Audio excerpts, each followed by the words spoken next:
Olá a todas e todos, sou Paulo Flores, da tribo de atuadores Oi Nós Aqui Travês, e eu vou falar um pouco sobre o teatro e a censura durante a ditadura. É importante rememorar essa história nesse momento sombrio que vivemos no nosso país. Vivemos hoje no Brasil um governo autoritário de ideologia fascista, que abriu as portas para o aumento da nossa pobreza e que, entre tantos desmandos atacando os direitos trabalhistas, as liberdades democráticas, e também vivemos um ataque constante à arte e à cultura, com o desmonte das instituições culturais, com a perseguição aos artistas e com as mais diferentes formas de censura.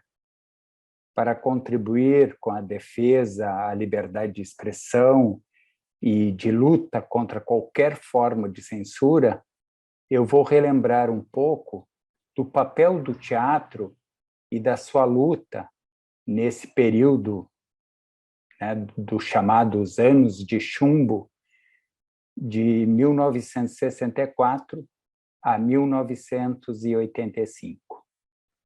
O teatro foi rotulado desde o início pela ditadura como um perigoso inimigo público e, consequentemente, ele foi perseguido, reprimido com requintes de perversidade e também de tolice. O teatro constituiu-se numa importante frente de resistência ao arbítrio e desempenhou destacado papel na sociedade do seu tempo. A censura e a repressão foram presenças de primeiro plano na vida teatral brasileira de 64 a 85, ou pelo menos durante uma boa parte desse período. Realmente, o empobrecimento foi inegável e muitas iniciativas que poderiam ter contribuído para o progresso do teatro brasileiro foram cruelmente sufocadas. E o fato de muitos criadores terem sido castigados por crimes que não cometeram, com torturas, prisões, humilhações, com exílio, o medo, a frustração, a castração das suas aspirações de expressão e realização pessoal, é um escândalo para o qual não existem circunstâncias atenuantes. Entretanto, hoje é legítimo constatar que, paradoxalmente, esse teatro amordaçado produziu uma das etapas mais fecundas da sua história. Poucas vezes surgiram, em 20 anos, tantas obras inspiradas, tantos generosos impulsos de renovação, tantas corajosas decisões de dizer não. E é quase sempre dizendo não que o teatro costuma alçar o seu voo mais alto. Assumindo-se como uma frente de resistência, o teatro adquiriu na vida do país um destaque que nunca antes lhe coubera.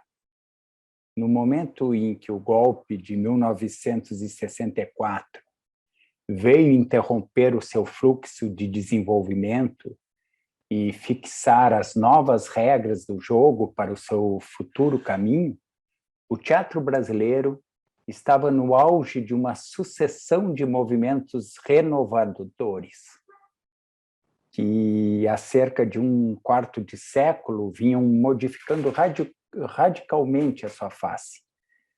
A partir dos meados da década de 50, não dava mais para viver de costas para a realidade brasileira. A euforia nacionalista, desencadeada sob o governo de Juscelino Kubitschek, conhecido como governo JK, essa mobilização de amplas faixas da população para a discussão dos grandes problemas nacionais, as reivindicações de melhores condições de vida para as camadas mais sacrificadas do povo, endossadas e veiculadas pelos estudantes e por outros setores da classe média, a preocupação com o correto uso das riquezas nacionais em benefício do país, em benefício da maioria, uma consciência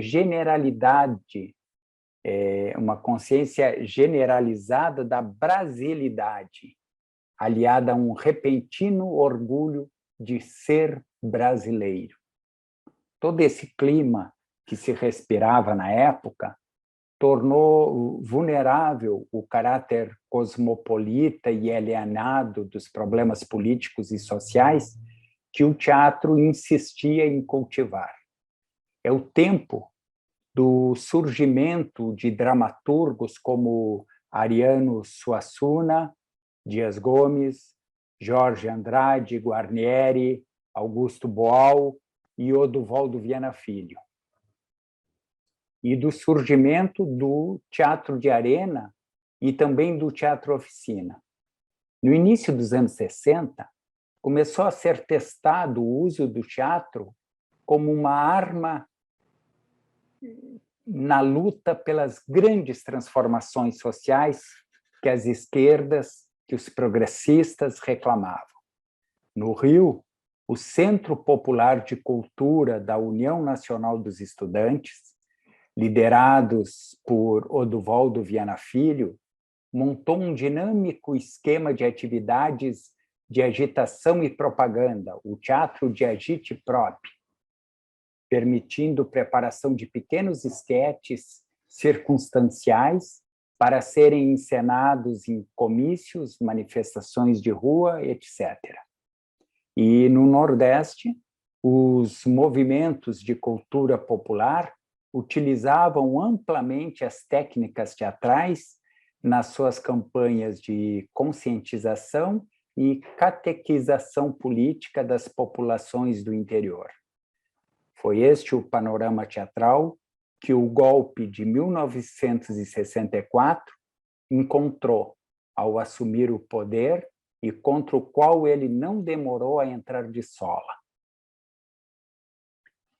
Quando as tropas desceram de Minas para o Rio, no dia 31 de março de 1964, o CPC, Centro Popular de Cultura, se achava na reta final das obras através das quais o precário auditório da UNE estava sendo transformado numa moderna sala de espetáculos, que ia ser inaugurada poucas semanas depois, com a estreia da peça Os Azeredos mais os Benevides, do Oduvaldo Viana Filho, conhecido como Vianinha, uma peça que falava da questão da terra. Essa peça já estava em ensaios, sob a direção do Nelson Xavier. No dia 1º de abril, o prédio da UNE ardia em chamas, que destruíam completamente o que seria o futuro teatro. O incêndio não se limitava a reduzir o auditório a um monte de escombros.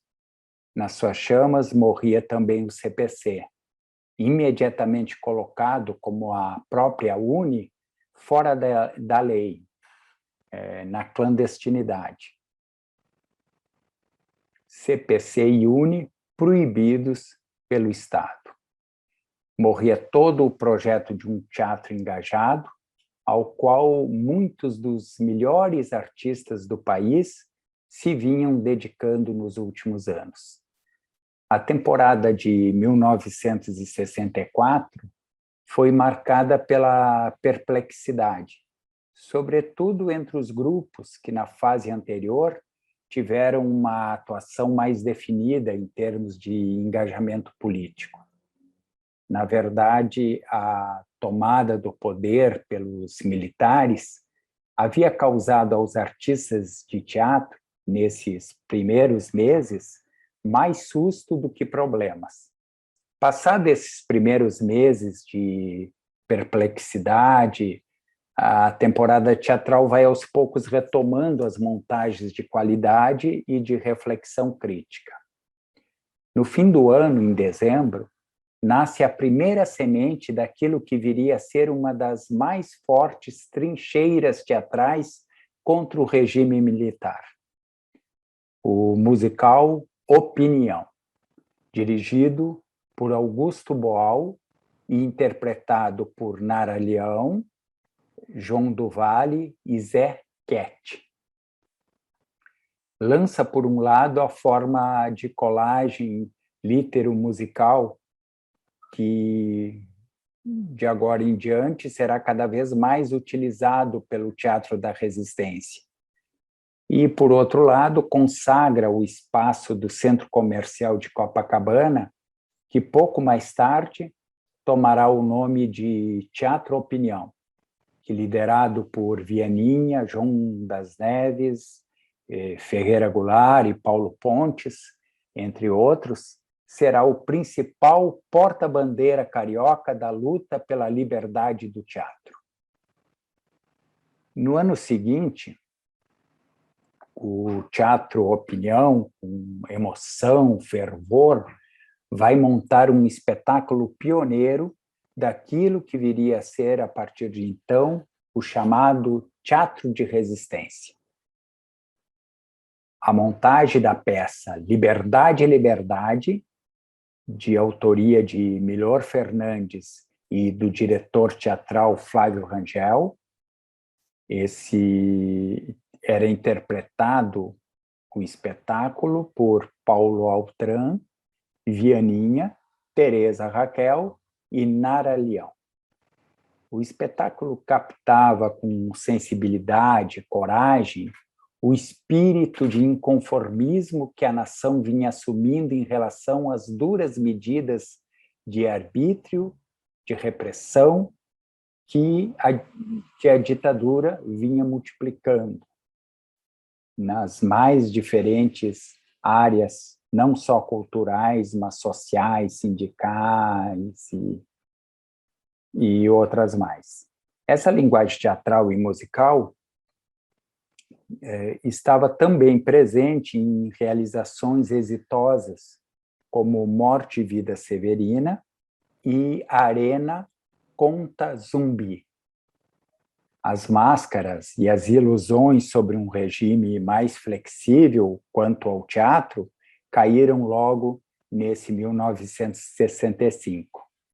Em março, acontece no Rio a primeira proibição total de um texto, a peça O Vigário, que já era consagrada no mundo todo, é proibida, é interditada no país todo.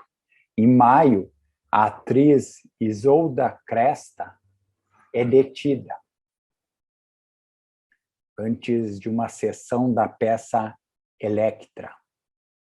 Aqui eu lembro, né, de um episódio que o Sérgio Porto registrou no seu livro FEBIAPA, que é o festival de besteira que assola o país, que a polícia foi, nesse mesmo espetáculo, prender o autor, que era o Sófocles, morto 5 séculos antes de Cristo. Em julho, o conflito ainda vai se exacerbar com a primeira proibição de um espetáculo que estava prestes a estrear, a peça O Berço do Herói, de Dias Gomes. É proibido no dia da estreia. O governador golpista, Carlos Lacerda, assume pessoalmente a iniciativa de proibição e acusa os responsáveis pela montagem de estarem, abre aspas, engajados na implantação de uma ditadura cultural, através do abuso de liberdades democráticas em estreita obediência à recente diretriz do Partido Comunista Brasileiro. Fecha aspas, uma linguagem que se tornaria rotineira de agora em diante. Ao longo do ano, vários textos são proibidos e outros, como Os Inimigos, de Gorky, e Morte e Vida Severina, sofrem interdições que posteriormente são levantadas. Outros ainda só conseguem estrear mutilados, como aconteceu com a peça Liberdade, Liberdade, que na sua temporada em São Paulo sofreu 25 cortes. A classe teatral vai se mobilizar contra o arbítrio e, em agosto, entrega uma carta aberta, com mais de 1.500 assinaturas, ao ditador Castelo Branco, protestando contra o abuso da censura. E, em outubro, um telegrama enviado pelos artistas para a Comissão de Direitos Humanos da ONU, denunciando os atentados contra a liberdade de expressão no nosso país. Em 1966, esse ano vai marcar assim, mudanças significativas na estética teatral no mundo todo e também no nosso país. O predomínio da palavra, tradicionalmente consagrada como elemento determinante da comunicação teatral, é veementemente questionado e substituído por uma grande ênfase dada à linguagem gestual e à expressão corporal. O palco italiano, espaço único e imutável há pelo menos 3 séculos, é parcialmente abandonado em favor de vários tipos de espaços livres, em que atores e espectadores coexistem sem fronteiras físicas. O conceito de personagem de ficção também sofre contestação. Então, esse ser psicológica e corporalmente imitado pelo ator vai ceder lugar a um desnudamento ritualístico do ator, no qual a sua própria vivência pessoal vira matéria-prima temática, tão ou mais importante quanto as falas criadas pelo autor. Voltando à nossa questão, que é a censura, ela continuou frenética. Alguns dos seus desatinos foi a invasão do Teatro Jovem, no Rio, para impedir a realização de um debate sobre Brecht, que seria autorizado alguns dias depois. Houve cortes em Terror e Miséria do Terceiro Reich, deste autor. Houve a detenção em Maceió de um elenco carioca que apresentava a peça Joana em Flor, de Reinaldo Jardim. Em seguida, houve uma queima de exemplares do livro da peça em praça pública. E também a gente vai encontrar em cortes um pouco ridículos, como a eliminação de um texto teatral da Carta Testamento do presidente Getúlio Vargas, ou então de uma oração de Santa Teresa d'Ávila. Em 67, a tendência de reação às pressões a que a nação se acha submetida, depois de ter sido esboçada em 1966, neste ano de 1967, vai produzir o seu primeiro marco decisivo, com a estreia de O Rei da Vela, de Oswald de Andrade, em montagem do Teatro Oficina. Tão decisivo que se constituiria na consagração de uma verdadeira proposta estética e cultural, que abriria uma nova etapa do teatro brasileiro e serviria de inspiração a inúmeros desdobramentos e imitações. O espetáculo explodiu como uma bomba, arrancando aplausos da maioria da crítica. mas deixando perplexo e abalado o tradicionalmente burguês público paulistano e despertando, pelo seu tom provocativo, desconfiança das autoridades. Inúmeras peças, incluindo Dois Perdidos numa Noite Suja e Navalha na Carne, de Plínio Marcos, Volta ao Lar, de Pinter, e mesmo O Rei da Vela, sofrem cortes ou outros problemas com a censura. Outras, como O Homem e o Cavalo, de Oswald de Andrade, e Os Sinceros, de César Vieira, são sumariamente proibidas. A censura de textos teatrais, até então realizada de modo descentralizada nos estados, vai ficar, a partir de então, concentrada em Brasília, o que vai obrigar os produtores e autores a dispendiosos deslocamentos nas suas tentativas de resolver as frequentes dificuldades com as autoridades censoras. Que eu vou fazer um parêntese para explicar para quem não viveu esta época como funcionava essa censura institucionalizada. O autor, produtor ou diretor da companhia enviava com meses de antecedência cópias do texto da peça a ser montada para o Serviço de Censuras de Versões Públicas do Departamento de Polícia Federal. Depois de um exame dos censores ao texto, era expedido um certificado de liberação, com ou sem cortes. Os cortes vinham marcados no próprio texto, que era devolvido para o proponente. Muitas vezes, a peça era interditada, cortada, proibida completamente. Proibida sua representação em todo o país. Quando liberada, vinha no certificado assinalada a faixa etária para a qual a obra era destinada. Depois de passar pela censura do texto, havia uma nova instância, que era a liberação da encenação da peça. Há poucos dias da estreia, era marcada uma apresentação especial para os censores, o que a categoria teatral chamava de ensaio geral para a censura. A encenação poderia também sofrer cortes pelos censores. Durante toda a temporada, semanalmente, era preciso liberar a programação com as apresentações previstas, que era uma maneira da censura continuar o seu controle sobre o espetáculo.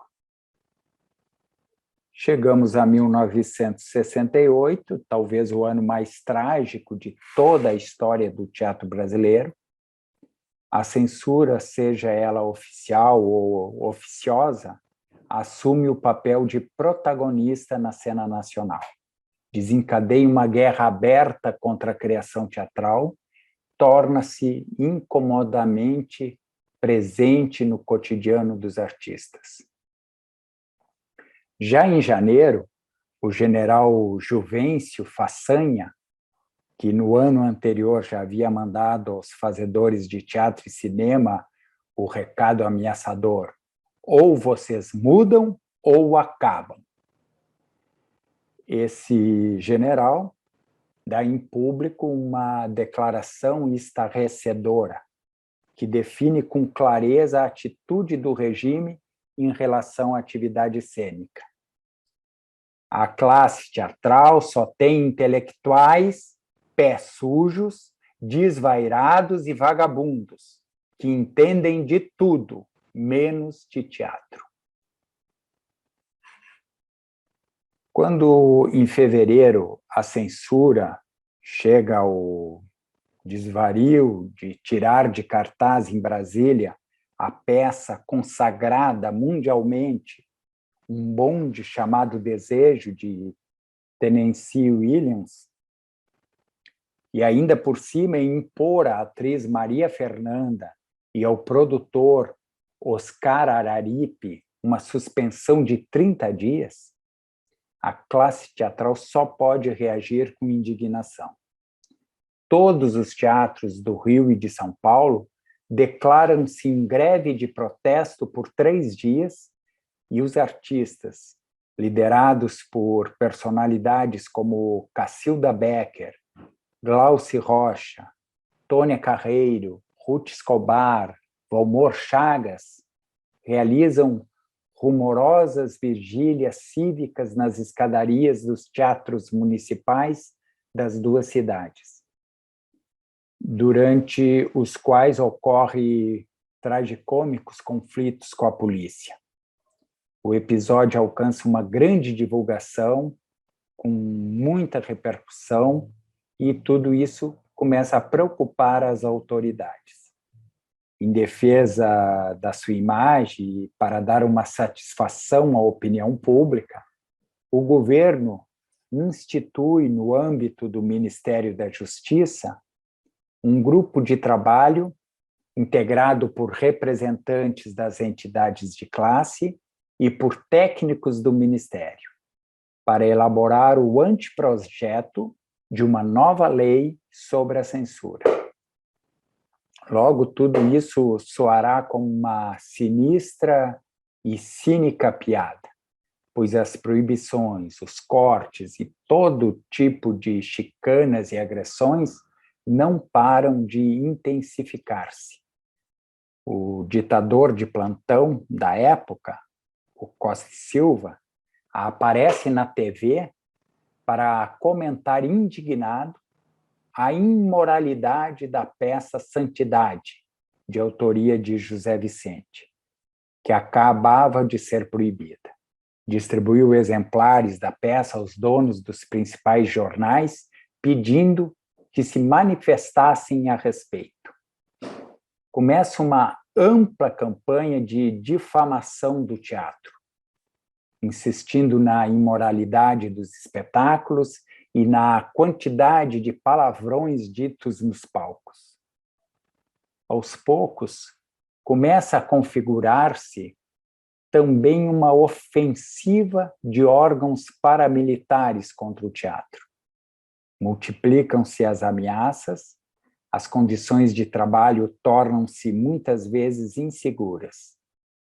A tensão chega ao auge em julho, quando o Comando de Caça aos Comunistas, conhecido pela sigla CCC, invade em São Paulo o teatro onde está sendo apresentada Roda Viva de Chico Buarque. Espanca e maltrata vários membros do elenco, destrói o cenário e todo o equipamento técnico. Em setembro, o elenco da mesma peça volta a ser agredido, e desta vez em Porto Alegre, no Teatro Leopoldina. E logo após esse episódio, a censura acaba por proibir o espetáculo em todo o território nacional. O Teatro Gil Vicente, localizado em Porto Alegre, onde era o antigo Teatro Equipe, e o Opinião, no Rio, sofrem atentados à bomba. Artistas em posição de liderança na luta contra os abusos repressivos enfrentam represálias e humilhações. O diretor Flávio Rangel, por exemplo, é detido na rua e tem a sua cabeça raspada pela polícia, enquanto Cacilda Becker é demitida do seu emprego na TV Bandeirantes por pressões dos órgãos de segurança. Outra proibição importante deste ano é ao espetáculo Feira Paulista de Opinião, dirigida por Augusto Boal, composta de 5 mini-peças de diversos autores que manifestavam seu inconformismo diante da situação. Em 13 de dezembro, é decretado o ato institucional número 5, terminando com todos os direitos individuais e a liberdade de expressão.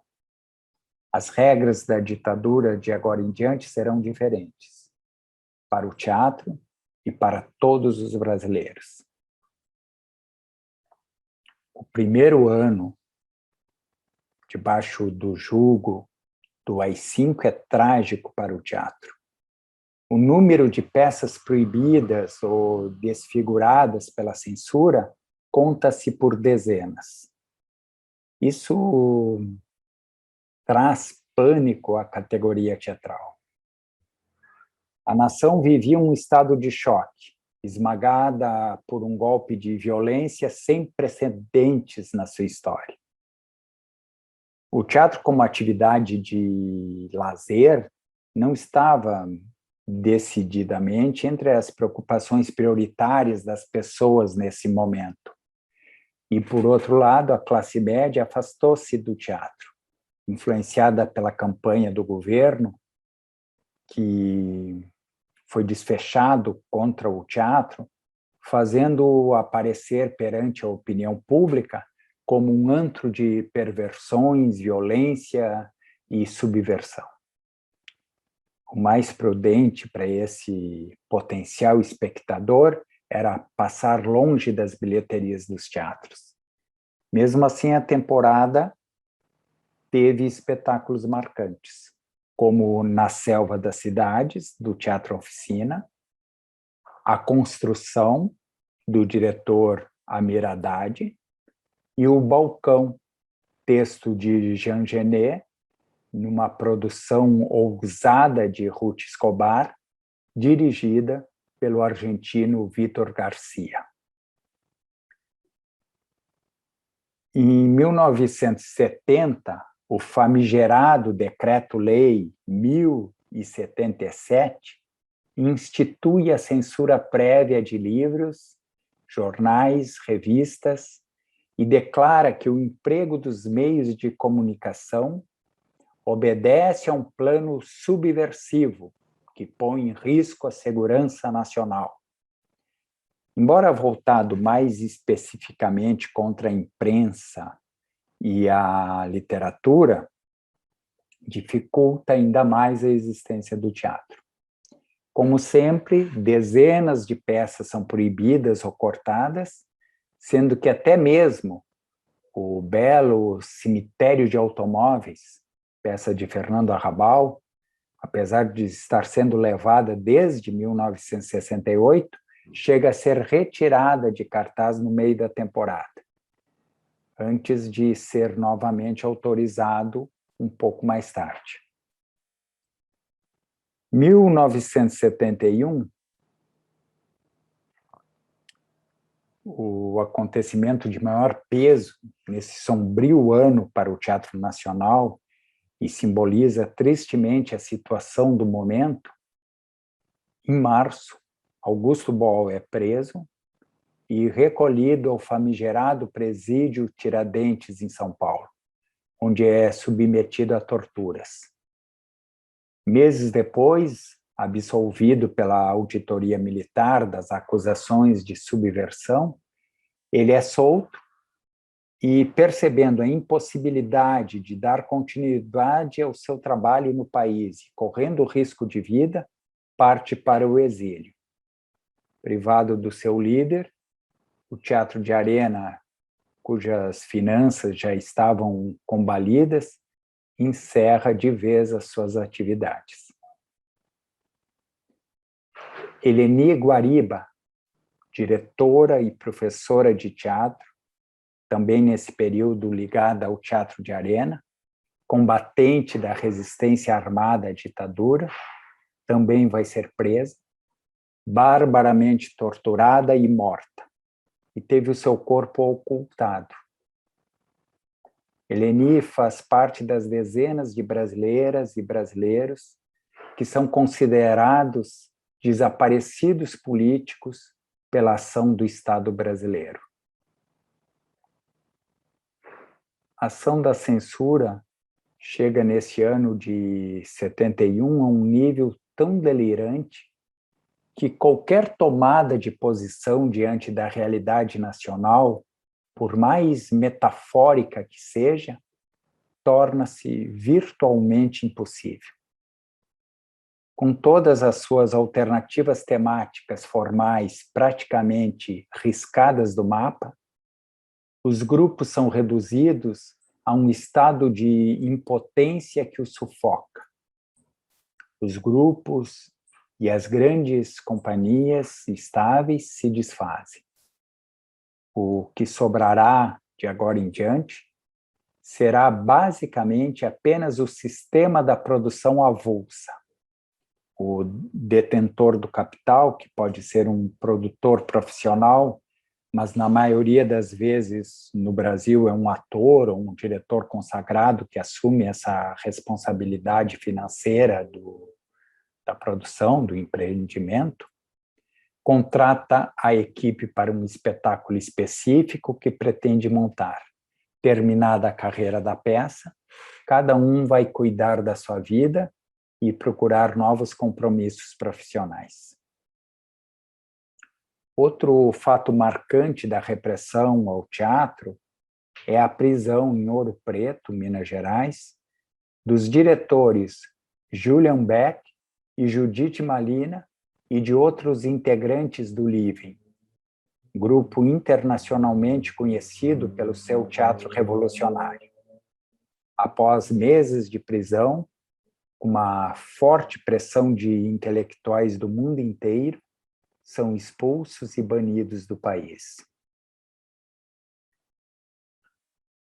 Em 72, o espetáculo mais polêmico do ano, do Teatro Oficina, Gracias, Senhor, depois de liberado e fazer temporadas de sucesso no Rio e em São Paulo, é retirado de cartaz pela censura.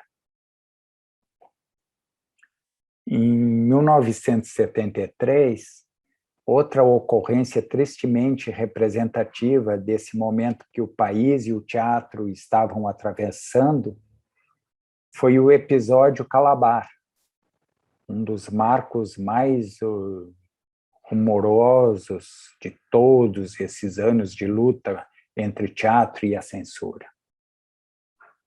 O musical de Chico Buarque e Rui Guerra, que era uma grande produção de Fernando Torres e Fernanda Montenegro, com o texto há muito já liberado, estava na reta final dos ensaios. E a poucos dias da estreia, a peça, abro aspas, para citar o que a censura alegava. A peça foi avocada por instância superior para reexame. Fecha aspas.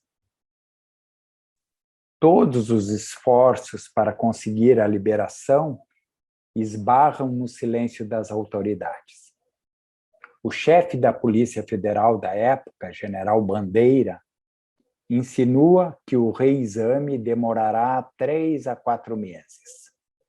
Ao mesmo tempo, a imprensa é proibida de sequer mencionar o título da peça, só sendo autorizada a noticiar no dia previsto para sua estreia que o espetáculo que iria estrear hoje no Teatro João Caetano foi adiado.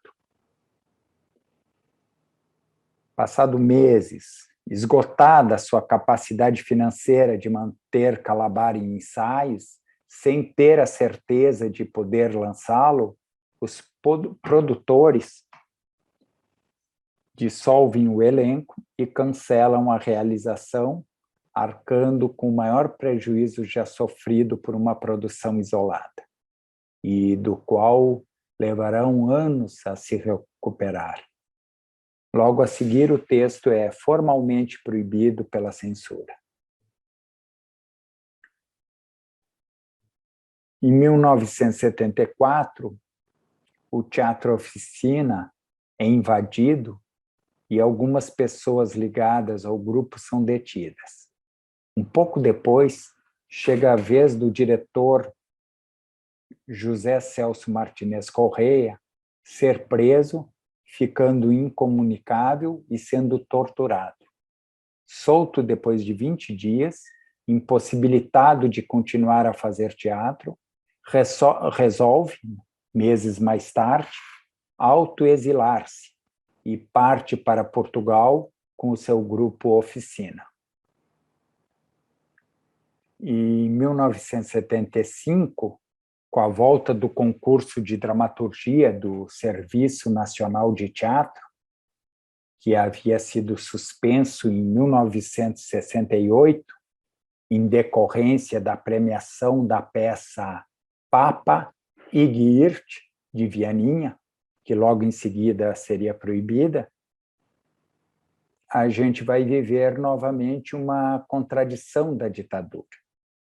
O concurso, ligado ao Ministério da Educação e da Cultura, vai premiar Rasga Coração do mesmo Oduvaldo Viana Filho, que vai ser proibida pela censura ligada ao Ministério da Justiça.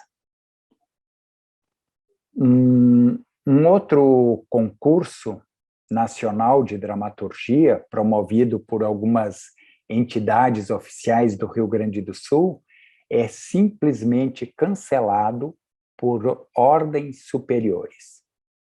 Entre obras impedidas de estrear, quer por proibições, cortes ou congelamentos, figuram Um Elefante no Caos, de Milor Fernandes, Santa Joana dos Matadouros, de Brecht, Revolução na América do Sul, de Boal, Chapecó Futebol Clube, de Vianinha, as três peças nacionais já amplamente conhecidas de montagens anteriores.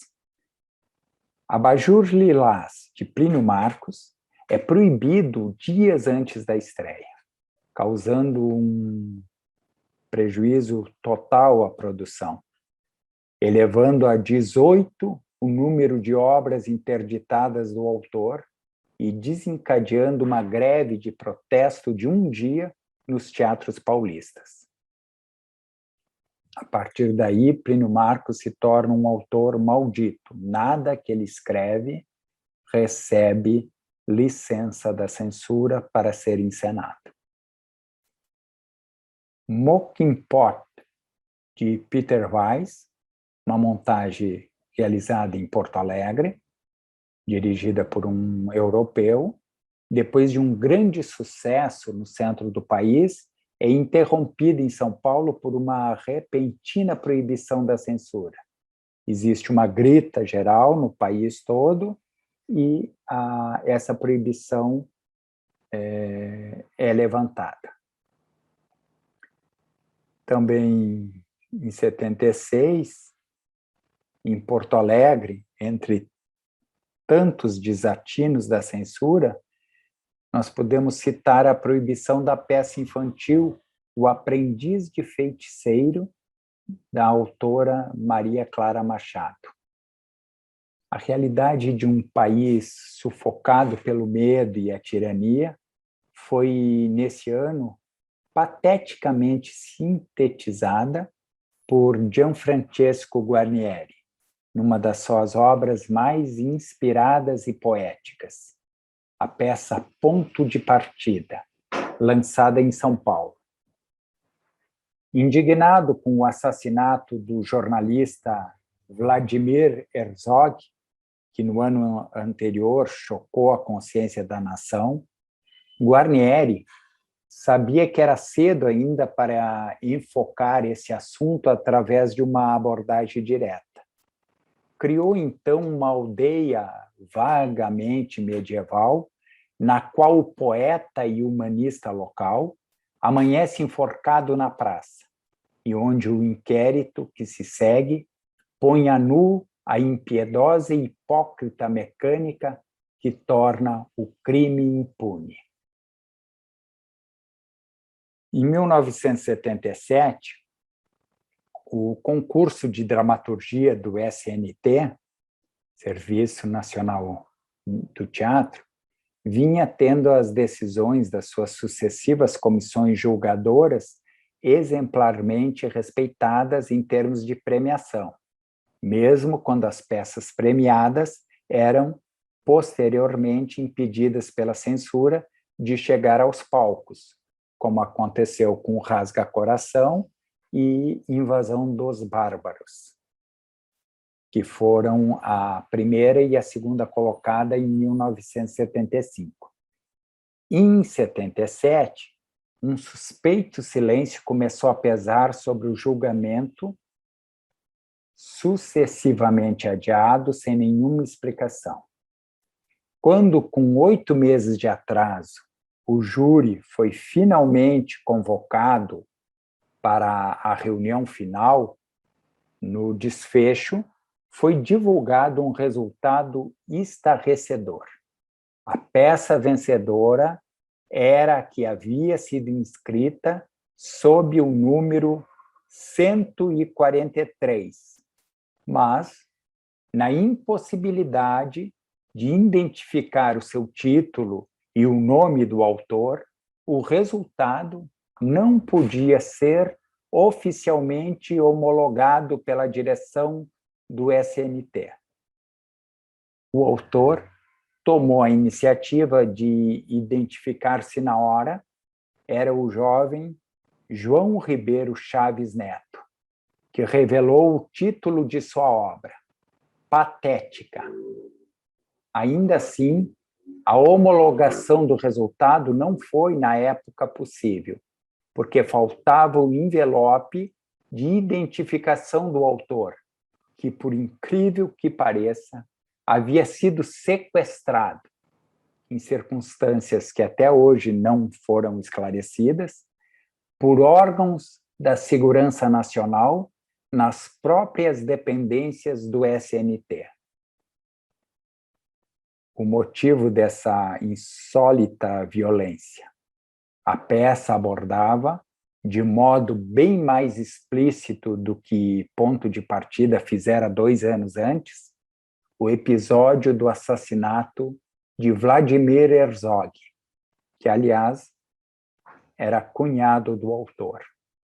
Somente em fins de 1978, a vitória de Patética seria homologada e o respectivo prêmio seria pago. Mas, em compensação, a montagem da peça seria imediatamente proibida pela censura. Neste ano, a censura continuou cometendo seus desatinos. Proibiu Caixa de Cimento, de Carlos Henrique Escobar, segundo colocado no concurso do SNT, como também proibiu Moço em Estado de Sítio, do Vianinha, Milagre na Cela, de Jorge Andrade, a peça infantil História da Cigarra e da Formiga, ou reduzindo, através de cortes, uma montagem baiana de Caminho de Volta de Consuelo de Castro, de 2 horas para 45 minutos de duração, impedindo-a, deste modo, de ir à cena. Em 78, um movimento nacional de artistas pela liberdade de expressão e pelo fim da censura promove em diferentes cidades atos de desobediência civil com a leitura dramática de peças proibidas pela censura. Em 79, com o final do AI-5, a censura começa a arrefecer e são liberadas para montagens diversas peças que estavam proibidas, como o Rasga-Coração, Papa Igirte e a Patética, entre tantas outras.